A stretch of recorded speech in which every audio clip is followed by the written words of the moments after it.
नमस्कार बच्चों, कैसे हैं आप सभी। स्वागत है आप सभी का। तो आज हम इस वीडियो में पढ़ेंगे एक ऐसा यात्रा वृत्तांत जिससे हमें बहुत कुछ सीखने को मिलेगा। यह यात्रा वृत्तांत एक ऐसे शख्सियत का है जिसने हमारे देश का नाम रोशन कर दिया था।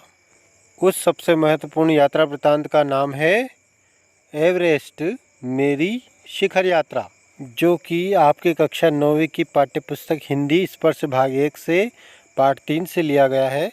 उसकी लेखिका है बचेंद्री पाल। तो आइए थोड़ा इस पाठ के विषय में जान लेते हैं। इस पाठ में लेखिका बचेंद्री पाल भारत की सबसे पहले एवरेस्ट फतह करने वाली महिला बनी। एवरेस्ट की इस पूरी यात्रा का एक भाग हमें इस पाठ में दिया गया है। सबसे पहले हम जानते हैं एवरेस्ट के बारे में। एवरेस्ट एक पर्वत है। इसे नेपाली लोग सागर माथा के नाम से जानते हैं और संस्कृत में इसे देवगिरी पर्वत कहा जाता है। दुनिया का सबसे ऊंचा पर्वत शिखर है और इसकी ऊंचाई 8,848 मीटर है। यह हिमालय का हिस्सा है। पहले इसे एक्सवी के नाम से जाना जाता था। माउंट एवरेस्ट की ऊंचाई उस समय 29,002 फीट या 8,840 मीटर मापी गई थी। वैज्ञानिक सर्वेक्षणों में कहा जाता है कि इसकी ऊंचाई प्रतिवर्ष 2 सेंटीमीटर के हिसाब से बढ़ रही है, यानी प्रतिवर्ष इसकी ऊंचाई बढ़ती जा रही है। नेपाल के जो स्थानीय लोग हैं वो इसको सागर माथा के नाम से जानते हैं। सागर माथा का अर्थ है स्वर्ग का शीर्ष, यानी स्वर्ग का सिर। ये सागर माता नाम जो है वो नेपाल के इतिहासविद बाबूराम आचार्य ने सन 1930 के दशक में रखा था। आकाश का भाल, तिब्बत में इसे सदियों से चोमोलंगा अर्थात पर्वतों की रानी के नाम से जाना जाता है, यानी इस प्रकार से इसे कई अन्य नामों से भी जाना जाता है। तो आइए अब जान लेते हैं बचेंद्री पाल के बारे में। बचेंद्री पाल का जन्म उत्तरांचल के चमोली जिले में बंपा गांव में 24 मई 1954 को हुआ। कब हुआ? 24 मई 1954 को। कहाँ हुआ? उत्तरांचल के चमोली जिले में बंपा गांव में। बचेंद्री अपनी मां हंसादेई नेगी और पिता किशन सिंह पाल की तीसरी संतान है। पिता पढ़ाई का खर्च उठाने में असमर्थ थे, अतः बचेंद्री को 8वीं से आगे की पढ़ाई का खर्च सिलाई कढ़ाई करके ही जुटाना पड़ा। 10वीं पास करने के बाद बचेंद्री के प्रिंसिपल ने उनके पिता को उनकी आगे की पढ़ाई के लिए सहमत किया। बचेंद्री ने ऐसी विषम परिस्थितियों के बावजूद संस्कृत से एमए और फिर बीएड की शिक्षा हासिल की। लक्ष्य के प्रति इसी समर्पण भाव से ने उन्हें एवरेस्ट पर विजय पाने वाली पहली भारतीय पर्वतारोही होने का गौरव दिलाया। बचेंद्री को पहाड़ों पर चढ़ने का चाव बचपन से ही था। जब उनका बड़ा भाई उन्हें पहाड़ पर चढ़ने से रोकता था और उनसे 6 साल छोटे भाई को पहाड़ पर चढ़ने के लिए उकसाता था, तब बचेंद्री को बहुत बुरा लगता था। वह सोचती थी कि भाई यह क्यों नहीं समझता कि वो जो काम छोटा भाई कर सकता है वह उसकी यह बहन भी कर सकती है। लोग लड़कियों को इतना कोमल नाजुक क्यों समझते हैं। बहरहाल पहाड़ों पर चढ़ने की उनकी इच्छा बचपन में ही पूरी हो रही। चूँकि उनका परिवार साल के कुछ महीनों एक ऊंचाई वाले गांव में बिताता था और कुछ महीने पहाड़ के नीचे तराई में बसे एक गांव में।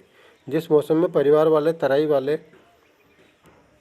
नीचे तराई वाले गांव में आ जाता, उन महीनों में स्कूल जाने के लिए बचेंद्री को 5-6 मील पहाड़ की चढ़ाई चढ़नी पड़ती और उतरनी पड़ती। इधर बचेंद्री की पढ़ाई पूरी हुई, उधर इंडियन माउंटेन फाउंडेशन ने एवरेस्ट अभियान पर जाने का साहस रखने वाली महिलाओं की खोज शुरू की। बचेंद्री इस अभियान दल में शामिल हो गई। ट्रेनिंग के दौरान बचेंद्री 7,500 मीटर ऊंची मान चोटी पर सफलतापूर्वक चढ़ी।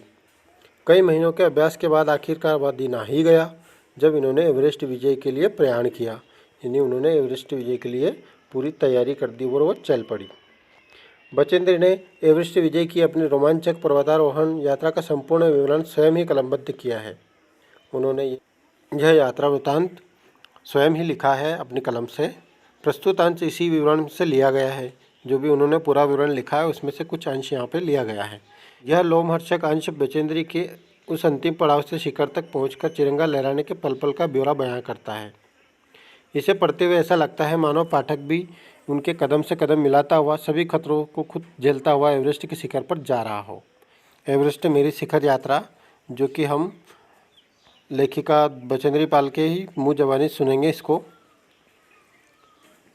एवरेस्ट अभियान दल 7 मार्च को दिल्ली से काठमांडू के लिए हवाई जहाज से चल दिया। एक मजबूत अग्रिम दल बहुत पहले ही चला गया था, जिससे कि वह हमारे बेस कैंप पहुंचने से पहले दुर्गम हिमपात के रास्ते को साफ कर सके। हिमपात यानी जो बर्फ़ गिरने वाली जहाँ होती है, जहाँ बर्फ़ गिरती है, बर्फ़ का गिरना हिमपात कहलाता है। दुर्गम मतलब कठिन। तो जो दुर्गम रास्ता था उसको वो साफ कर सके, इसलिए वो पहले ही एक अग्रिम दल निकल गया। अग्रिम यानी पहले। नमचे बाजार शेर पोलैंड का एक सर्वाधिक महत्वपूर्ण नगरीय क्षेत्र है। अधिकांश शेरपा इसी स्थान तथा यहीं के आसपास के गांव में होते हैं। यह नमचे बाजारी था जहां से मैंने सर्वप्रथम एवरेस्ट को निहारा, जो नेपालियों में सागरमाथा के नाम से भी प्रसिद्ध है। मुझे यह नाम अच्छा लगा। एवरेस्ट की तरफ गौर से देखते हुए मैंने एक भारी बर्फ़ का बड़ा फूल ब्लूम देखा, जो पर्वत शिखर पर लहराता एक ध्वज सा लग रहा था। मुझे बताया गया कि यह दृश्य शिखर के ऊपरी सतह के आसपास 150 किलोमीटर अथवा उससे भी अधिक गति से हवा चलने के कारण बनता था, क्योंकि तेज़ हवा से सूखा बर्फ़ पर्वत पर उड़ता रहता था। बर्फ़ का यह ध्वज 10 किलोमीटर या उससे भी लंबा हो सकता था। शिखर पर जाने वाले प्रत्येक व्यक्ति को दक्षिण पूर्वी पहाड़ी पर इन तूफानों को झेलना पड़ता था, विशेषकर खराब मौसम में। यह मुझे डराने के लिए काफ़ी था।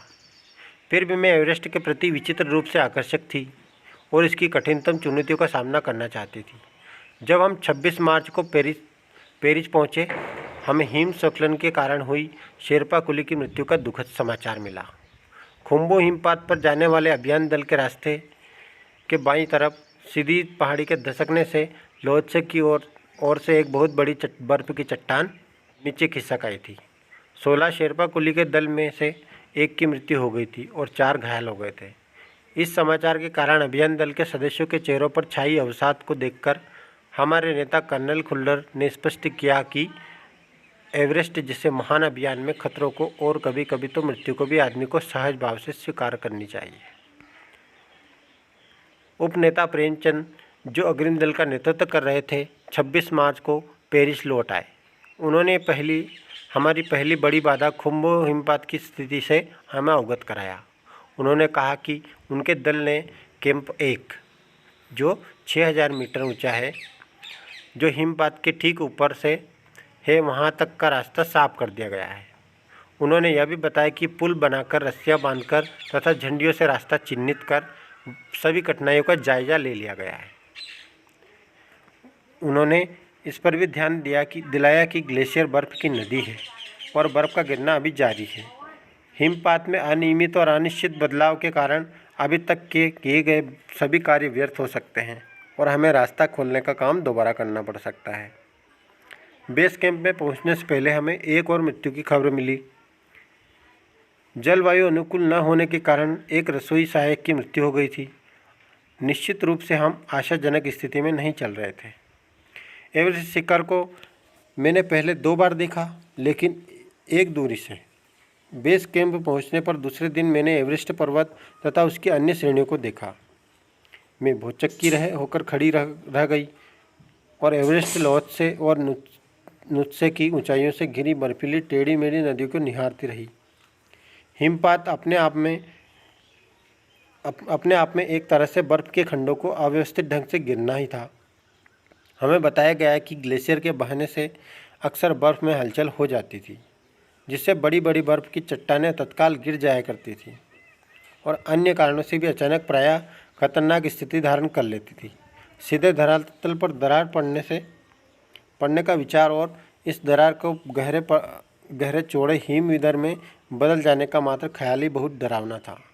इससे भी ज़्यादा भयानक इस बात की जानकारी थी कि हमारे संपूर्ण प्रवास के दौरान हिमपात लगभग 1 दर्जन आरोहियों और कुलियों को प्रतिदिन छूता रहेगा। दूसरे दिन नए आने वाले अपने अधिकांश सामान को हम हिमपात के आधे रास्ते तक ले गए। डॉक्टर मीनू मेहता ने हमें एल्यूमिनियम की सीढ़ियों से अस्थायी पुल का बनाना, लट्ठों और रस्सियों का उपयोग, बर्फ़ की आड़ी तिरछी दीवारों पर रस्सियों को बांधना और हमारे अग्रिम दल के अभियांत्रिकी कार्यों के बारे में हमें विस्तृत जानकारी दी। तीसरा दिन हिमपात के कैंप 1 तक सामान ढोकर चढ़ाई का अभ्यास करने के लिए निश्चित था। रीता गोम्बू तथा मैं साथ साथ चढ़ रहे थे। हमारे पास एक वॉकी टॉकी था, जिसमें हम अपने हर कदम की जानकारी बेस कैंप को दे रहे थे। कर्नल खुल्लर उस समय बहुत खुश हुए जब हमने उन्हें पहुंचने की सूचना दी, क्योंकि कैंप 1 पर पहुंचने वाली केवल हम 2 ही महिलाएं थीं। अंगदोर्जी, लोब्सांग और गगन बिस्सा अंततः साउथ कोल पर पहुंच गए और 29 अप्रैल को 7,900 मीटर पर उन्होंने कैंप 4 लगाया। यह संतोषजनक प्रगति थी। जब अप्रैल में बेस कैंप में थी तो तेंजिंग अपनी सबसे छोटी पुत्री डेस्की के साथ हमारे पास आए थे। तेंजिंग वही व्यक्ति है जिन्होंने सर्वप्रथम भारत की तरफ से एवरेस्ट फतह की थी। तो वो हमारे पास आए। उन्होंने इस बात की विशेष महत्व दिया कि दल के प्रत्येक सदस्य और प्रत्येक शेरपा कुलीग से बातचीत की जाए। जब मेरी बारी आई मैंने अपना परिचय यह कहकर दिया कि मैं बिल्कुल ही नौसिखिया हूँ और एवरेस्ट मेरा पहला अभियान है। तेंजिंग हंसे और मुझसे कहा कि एवरेस्ट उनके लिए भी पहला अभियान है, लेकिन यह भी स्पष्ट किया कि शिखर पर पहुँचने से पहले उन्हें 7 बार एवरेस्ट पर जाना पड़ा था। फिर अपना हाथ मेरे कंधे पर रखते हुए उन्होंने कहा, तुम एक पक्की पर्वतीय लड़की हो, तुम्हें तो शिखर पर पहले ही अप्रयास में पहुंच जाना चाहिए। 15-16 मई 1984 को बुद्ध पूर्णिमा के दिन में लोपसे की बर्फीली सीधी ढलान पर लगाए गए सुंदर रंगीन नायलॉन के बने तंबू के कैंप 3 में थी। कैंप में 10 और व्यक्ति थे। लापसंग तशारिंग मेरे तंबू में थे।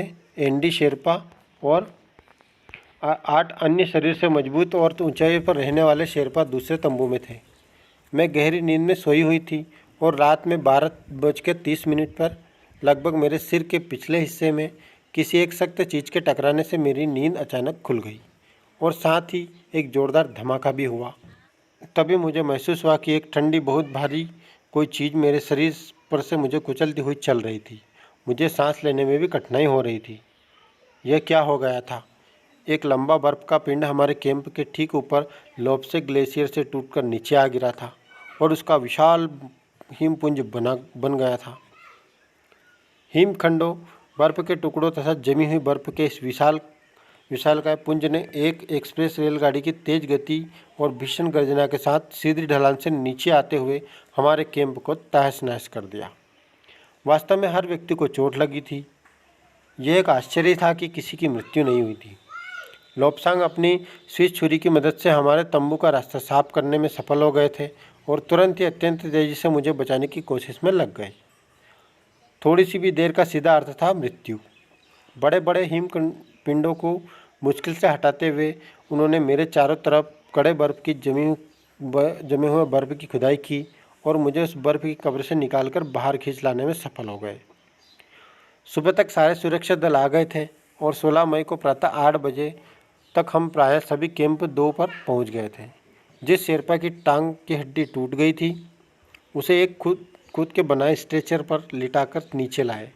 हमारे नेता कर्नल खुल्लर के शब्दों में यह इतनी ऊंचाई पर सुरक्षा कार्य का एक जबरदस्त साहसिक कार्य था। सभी 9 पुरुष सदस्यों को चोटों अथवा टूटी हड्डी आदि के कारण बेस कैंप में भेजना पड़ा। तभी कर्नल खुल्लर मेरी तरफ मुड़कर कहने लगे, क्या तुम भयभीत थी? मैंने कहा, जी हाँ। क्या तुम वापस जाना चाहोगी? मैंने कहा, नहीं। मैं बिना किसी हिचकिचाहट के मैंने उत्तर दिया। जैसे ही मैं साउथ कोल कैंप पहुंची, मैंने अगले दिन की अपनी महत्वपूर्ण चढ़ाई की तैयारी शुरू कर दी। मैंने खाना, कुकिंग गैस तथा कुछ ऑक्सीजन सिलेंडर इकट्ठे किए।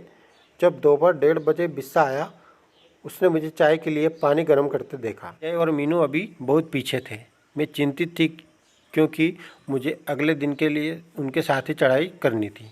वे धीरे धीरे आ रहे थे क्योंकि वे भारी बोझ लेकर और बिना ऑक्सीजन के चल रहे थे। दोपहर बाद मैंने अपने दल के दूसरे सदस्यों की मदद करने और अपने एक थर्मस को जूस से और दूसरे को गर्म चाय से भरने के लिए नीचे जाने का निश्चय किया। मैंने बर्फीली पहाड़ हवा में भी तंबू से बाहर कदम रखा। जैसे ही मैं कैंप क्षेत्र से बाहर आ रही थी, मेरी मुलाकात मीनू से हुई और जय अभी कुछ पीछे थे।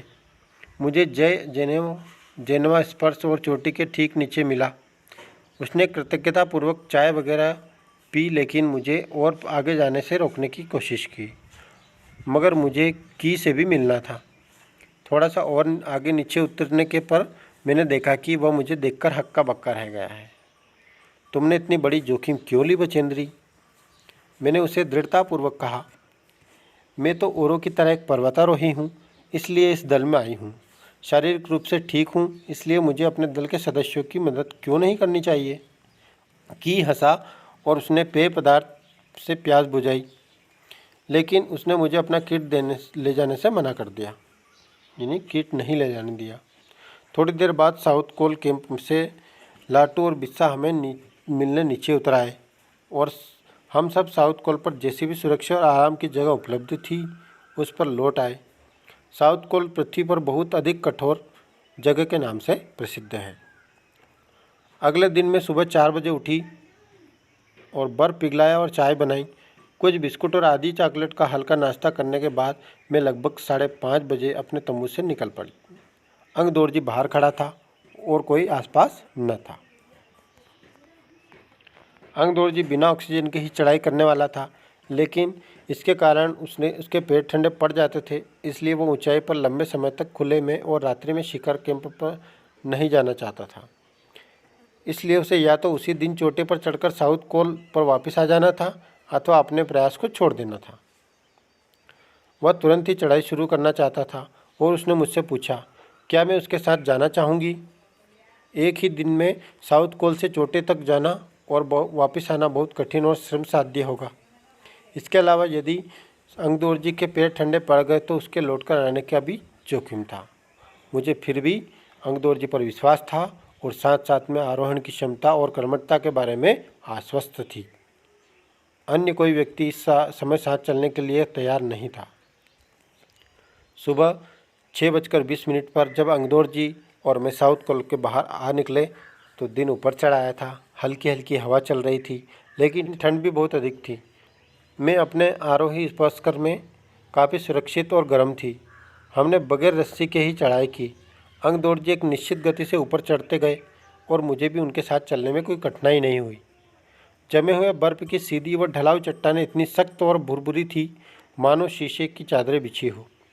हमें बर्फ़ काटने के फावड़ों का इस्तेमाल करना ही पड़ा और मुझे इतनी सख्ती से फावड़ा चलाना पड़ा जिससे कि उस जमे हुए बर्फ़ की धरती को फावड़े के दांत काट सके। मैंने उस खतरनाक स्थल पर हर कदम अच्छी तरह सोच समझकर उठाया। 2 घंटे से कम समय में ही हम शिखर कैंप पर पहुंच गए। अंगदोरजी ने पीछे मुड़कर देखा और मुझसे कहा कि क्या मैं थक गई हूँ। मैंने जवाब दिया नहीं, जिसे सुनकर वे बहुत अधिक आश्चर्यचकित और आनंदित हुए। उन्होंने कहा कि पहले वाले दल ने शिखर कैंप पर पहुंचने से में 4 घंटे लगाए थे और यदि हम इसी गति से चलते रहे तो हम शिखर पर दोपहर 1 बजे पहुंच जाएंगे। लाटू हमारे पीछे आ रहा था और जब हम दक्षिणी शिखर के नीचे आराम कर रहे थे वह हमारे पास पहुंच गया था। थोड़ी देर चाय पीने के बाद हमने फिर चढ़ाई शुरू की। लाटू एक नायलॉन की रस्सी लाया था, इसलिए अंगदोरजी और मैं रस्सी के सहारे चढ़े, जबकि लाटू एक हाथ में रस्सी पकड़े हुए बीच में चला। उसने रस्सी अपनी सुरक्षा की बजाय हमारे संतुलन के लिए पकड़ी हुई थी। लाटू ने ध्यान दिया कि मैं इन ऊंचाइयों के लिए सामान्यतः आवश्यक 4 लीटर ऑक्सीजन की अपेक्षा लगभग 2.5 लीटर ऑक्सीजन प्रति मिनट की दर से लेकर चढ़ रही थी। मेरे रेगुलेटर पर जैसे ही उसने ऑक्सीजन की आपूर्ति बढ़ाई, मुझे महसूस हुआ कि सपाट और कठिन चढ़ाई भी अब आसान लग रही थी। दक्षिणी शिखर के ऊपर हवा की गति बढ़ गई थी। उस ऊंचाई पर तेज़ हवा के झोंके भुरभुरे बर्फ़ के कणों को चारों तरफ उड़ा रहे थे, जिससे दृश्यता शून्य तक आ गई थी। अनेक बार देखा कि केवल थोड़ी देर के बाद कोई ऊंची चढ़ाई नहीं है, ढलान एकदम सीधा नीचे चला गया है। मेरी सांस मानो रुक गई थी। मुझे विचार कौंधा कि सफलता बहुत नज़दीक है। 23 मई 1984 के दिन दोपहर के 1:07 पर मैं एवरेस्ट की चोटी पर खड़ी थी। एवरेस्ट की चोटी पर पहुंचने वाली मैं प्रथम भारतीय महिला थी। एवरेस्ट शंकु की चोटी पर इतनी जगह नहीं थी कि 2 व्यक्ति एक साथ खड़े हो सकें। चारों तरफ हजारों मीटर लंबी सीधी ढलान को देखते हुए हमारे सामने प्रश्न सुरक्षा का भी था। हमने पहले बर्फ़ के फावड़े से बर्फ़ की खुदाई की और अपने आप को सुरक्षित रूप से स्थिर किया। उसके बाद मैं अपने घुटनों के बल बैठी। बर्फ़ पर अपने माथे को लगाकर मैंने सागर माथे के ताज का चुंबन लिया। बिना उठे ही मैंने अपने थैले से दुर्गा माँ का चित्र और हनुमान चालीसा निकाला। मैंने इनको अपने साथ लाए लाल कपड़े में लपेटा, छोटी सी पूजा अर्चना की और उनको बर्फ़ में ही दबा दिया। आनंद के इस क्षण में मुझे अपने माता पिता का ध्यान आया। जैसे मैं उठी, मैंने अपने हाथ जोड़े और मैं अपने रज्जू नेता अंगदौड़ जी के प्रति आदर भाव से झुकी। अंगदौड़ जी जिन्होंने मुझे प्रोत्साहित किया और मुझे लक्ष्य तक पहुंचाया। मैंने उन्हें बिना ऑक्सीजन के एवरेस्ट की दूसरी चढ़ाई चढ़ने पर बधाई दी। उन्होंने मुझे गले से लगाया और मेरे कानों में फुसफुसाया, दीदी तुमने अच्छी चढ़ाई की, मैं बहुत प्रसन्न हूँ। कुछ देर बाद सोनम पुलियत पहुँचे और उन्होंने फ़ोटो लेने शुरू कर दिए। इस समय तक लाटू ने हमारे नेता को एवरेस्ट पर हम चारों के होने की सूचना दे दी थी। तब मेरे हाथ में वॉकी टॉकी दिया गया। कर्नल खुल्लर हमारी सफलता से बहुत प्रसन्न थे। मुझे बधाई देते हुए उन्होंने कहा, मैं तुम्हारी इस अनूठी उपलब्धि के लिए तुम्हारे माता पिता को बधाई देना चाहूँगा। वे बोला कि देश को तुम पर गर्व है और तुम इस संसार में वापस जाओगी जो तुम्हारे पीछे छोड़े हुए संसार से एकदम भिन्न होगा। इस प्रकार से ये पाठ यहीं समाप्त होता है। इस पाठ के प्रश्नोत्तर अब हम अगले भाग में देखेंगे। तब तक के लिए धन्यवाद, नमस्कार, आपका दिन शुभ हो। ये पाठ आपको कैसा लगा कमेंट में ज़रूर बताएं।